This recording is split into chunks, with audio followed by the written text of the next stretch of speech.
All right, now there are some basic functions here that will be helpful for you. So let's go through a couple basic functions. Mute will mute the audio that is currently being selected. You can also click and drag down, and you can mute multiple tracks or unmute multiple tracks. You just don't want to grab it as a handle and move the track. If you needed to, you could do that, but for now we're not needing to do that. I'm gonna go back. There you go. I actually had done something incorrect there. We can also solo a track, which means, let's say we have 5 different tracks going with 5 different pieces of audio. Let's say this is a vocal, and I only want to hear the vocal. I can solo that track. You can solo multiple tracks. If I just wanted to have the vocal going, and let's say this track had guitar on it, I could solo that one as well, and everything else will be essentially muted, or only that track will play. Okay.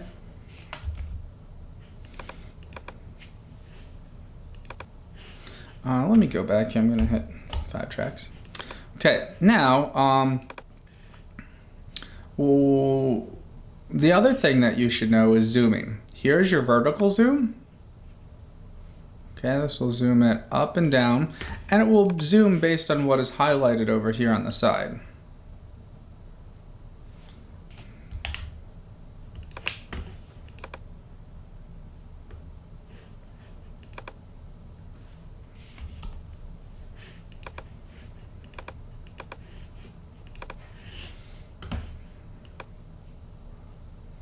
Okay, it will zoom based on what is highlighted here over on the side.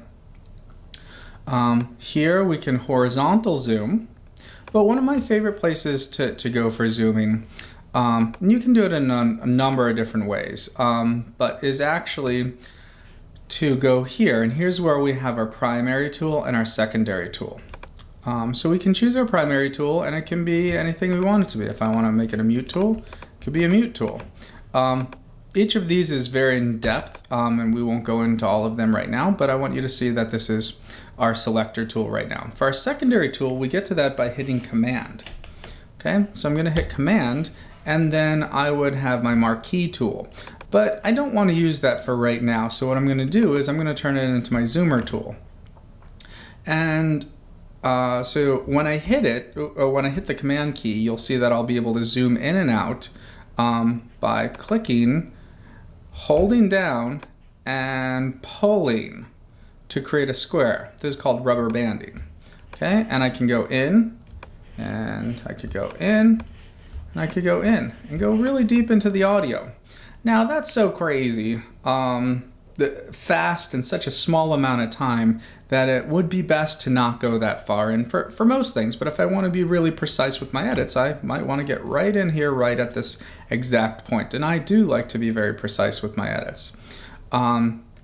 So if I want to cut here at this point, I can go up here and I can choose a secondary tool as being a scissor. But a faster way to do that is to hit the T button, and this will change my primary tool. Okay, so T, and then I could go down to I, like the rapper. So we got T, and then I could hit I, or I could go straight down to this. I'm just going to hit I, and now it's going to turn it into my scissor tool. So I select and cut there. Now if I want to go back to my regular grabber tool, if I just hit T twice, I select the tools, and then T again will click on my pointer tool. Okay, now I'm very, very far in. So what I can do is go back to my secondary tool, and if I just click, the great thing about this is it will take me back in steps. Okay, so here's step 1, step 2, step 3, step 4, step 5.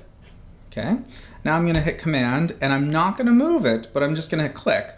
Step 5, 4, 3, 2, 1. Okay, so very easy to get in and out, and I'll show you very quickly how I could go and do something like this. I go in, in, in, in. I go T, I, chop, T, T, Command, back, back, back, back. And now here I am.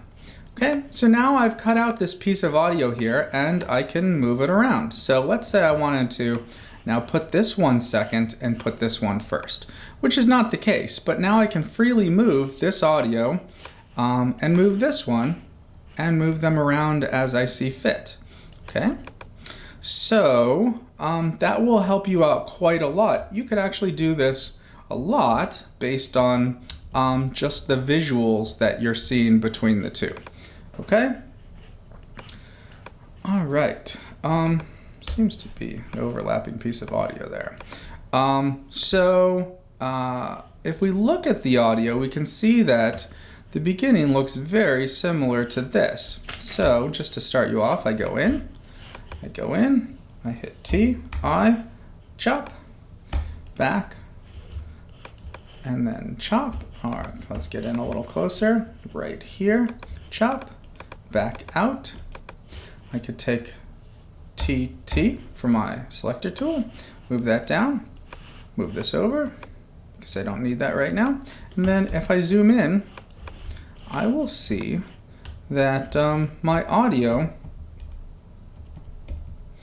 is very much the same, is exactly the same. I could even line the two up to be exact start points. So what I mean by that is I could take this where the audio is just coming in and take this audio and I can pull over on the edge, or I could use my scissor tool and I could make sure that they are tracing exactly at the same time. Okay, and if we zoom in at any point, we'll see that the two will be lining up. Now we don't want the two playing at the same time, so I will mute this one when I play it. But if I went back and forth between the two, let me go to my audio system here real quick. Temporarily using display audio. Okay, so if I play here, and I play here, the both will play.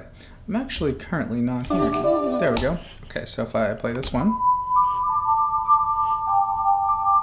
mute this one, go back to play this one,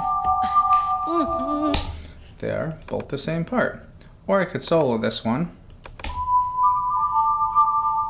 take it off solo, solo this one. Now they're both playing. Okay, so there we go. We have some basic functions within Logic, understanding what we need to do for our edits and putting the song together. The one last thing I will say is we're not doing this on a grid right now, where if we had done this to a metronome, we could snap it to the grid. But this is just 120 beats per minute, which is not the tempo of the song, so the two are not synchronized. So we want to keep it on Smart, which allows us to freely move the audio around and not align it to a grid. But we do want this right here not to be overlap. X-fade means crossfade. And so when I have two pieces of audio and they come together, if I left a gap between the two, there would be a little pop of silence. If I just had this on overlap, it would be an abrupt cutoff here. Let's do it like here. An abrupt cutoff and then an abrupt start here, and we can have a pop or a click. We don't want that either.